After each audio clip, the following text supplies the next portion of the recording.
જિગ્નેશભાઈ સાહેબ, આ સંસદમાં જે બાબા સાહેબ વિશે ચાલી રહ્યું અને એ પછી આ મૂર્તિ તોડવામાં આવ્યું તો એના વિશે તમે શું જણાવો?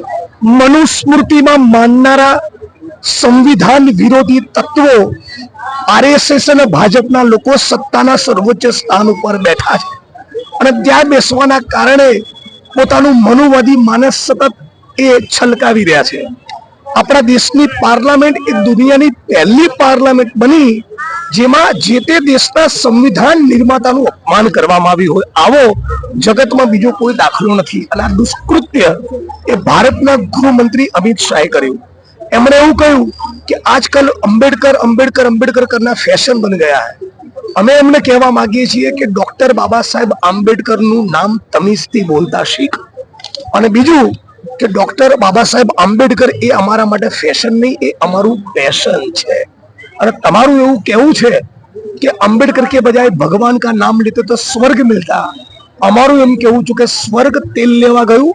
અમારે અમારી ઉઘાડી આંખે આ જન્મમાં જીવતે જીવ જાતિ વ્યવસ્થા ખતમ થાય એવો દિવસ જોવો છે.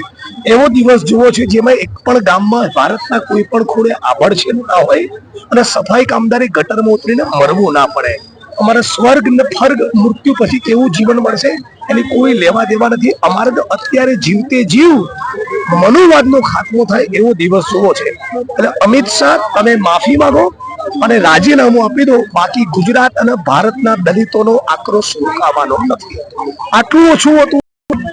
અમદાવાદમાં જાણે કોઈક ષડયંત્ર અને સાજિશ રચાઈ હોય એ રીતે શહેરના ખોખરા વિસ્તારમાં ડોક્ટર બાબા સાહેબ આંબેડકરના સ્ટેચ્યુને ખંડિત કરવાનો પ્રયાસ કર્યો.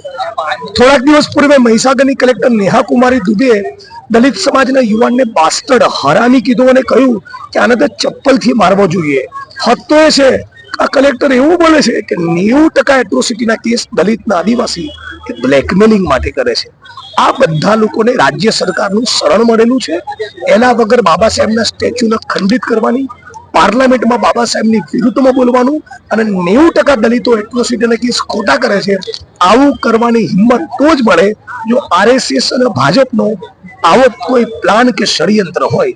આ ષડયંત્રને અમે સફળ થવા દેવાના નથી. એના માટે